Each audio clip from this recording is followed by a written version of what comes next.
बिस्मिल्लाहिर्रहमानिर्रहीम। अस्सलाम वालेकुम व्यूअर्स, मैं हूँ आपकी होस्ट शिज़ा उफ़ाक। तो आज मैं बनाने वाली हूँ आप सबके लिए बहुत ही मज़ेदार, न सिर्फ मज़ेदार बल्कि बहुत ही खुश ज़ायक़ा और बहुत ही हेल्थफुल रेसिपी लबे शीरी। तो स्टार्ट करते हैं। बिस्मिल्लाहिर्रहमानिर्रहीम। सबसे पहले सिर्फ आपने 1 चम्मच लेना है कुकिंग ऑयल का, ठीक है। अगर आप देसी घी इस्तेमाल करेंगे तो उसका टेस्ट बहुत ही अच्छा हो जाएगा। तो 1 चम्मच आपने कुकिंग ऑयल लेना है और साथ में सिर्फ 1 इलायची को आपने इसमें तोड़ के डाल देना है, ठीक है।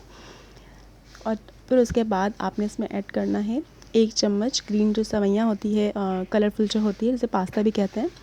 तो इसे जो है ना आपने इसमें ऐड कर देना है और हल्की सी आंच पे सिर्फ आधा मिनट के लिए आप इसको इसमें फ्राई करेंगे। सिर्फ आपने 1 कप ऐड करना है। मेरा कप थोड़ा छोटा है इसलिए मैंने थोड़ा सा इसमें और ऐड किया है। आपको ये बहुत ज़्यादा फूल जाती है गलने के बाद, तो इसलिए इसकी क्वांटिटी का खास ख्याल रखा करें। फिर आपने इसको ऐसे ही अच्छे से पकने के लिए छोड़ देना है सिर्फ थोड़ी देर के लिए। और उसके बाद 1.5 लीटर यानी कि 1.5 किलो आपने इसमें ऐड करना है दूध। जितनी आपकी फैमिली उस हिसाब से आप इन चीज़ों को कम ज़्यादा भी कर सकते हैं। जितने आपके मेंबर हैं, जितने आपके गेस्ट आने वाले हैं, उस हिसाब से इसको आप दूध को 2 kilo, 3 kilo, 4 kilo, 5 kilo, 6 kilo कर सकते हैं, कोई मसला नहीं है। तो लीजिए यहाँ पे जो है ना हमने दूध को पहले तो मीडियम आंच पे इसको बॉईल कर लेना है अच्छे से, ताकि ये पकना स्टार्ट हो। जब ये पकना स्टार्ट हो जाएगा फिर इसकी हम आंच को कम कर देंगे और जब ये अच्छे से गल जाएगी तो इसके अंदर आपने 1 चम्मच कस्टर्ड को ऐड कर देना है, ठीक है। मतलब आप इसकी जगह कॉर्नफ्लोर भी इस्तेमाल कर सकते हैं। यहाँ पे मैंने वनीला यूज़ किया है फ्लेवर। तो आपने इसको हल्के हल्के से जो है ना हाथों से इसमें थोड़ा थोड़ा सा करके, ये जो कस्टर्ड जो है हमारे पास लिक्विड है, आपने इसमें ऐड करते रहना है अच्छे से। याद रखिएगा कि हमारी जो सेवइयाँ हैं बिल्कुल अच्छे से गल चुकी है, ठीक है। और इसके बाद आपने इसमें शामिल कर देना है 1 कप चीनी का।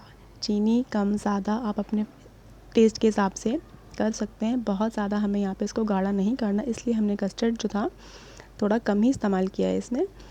तो थोड़ा पतला पतला सा हमारा ये माशाल्लाह से बन के रेडी हो चुका है। तो इसी पैन में मैं इसको रख देती हूँ ठंडा होने के लिए। 15 से 20 मिनट के बाद ये बहुत अच्छे से ठंडा हो चुका है। तो अब इसमें कुछ फ्रूट्स ऐड करते हैं, जैसे कि जेली। रेड कलर में मैंने जेली बनाई है।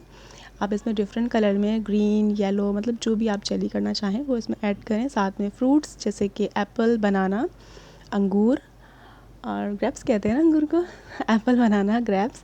और साथ में ये है मेरे पास अनार मेरे थोड़े से कहन ख़राब हो गया था, बिल्कुल रेड नहीं थे। अनार आप स्किप कर सकते हैं, हर एक की अपनी अपनी चॉइस होती है, बट ये मुंह में क्रंची क्रंची टेस्ट देके बहुत अच्छा लगता है। और यहाँ पे मेरे पास हैं ड्राई फ्रूट्स जैसे कि खोपरा, बादाम और कुछ काजू, पिस्ता।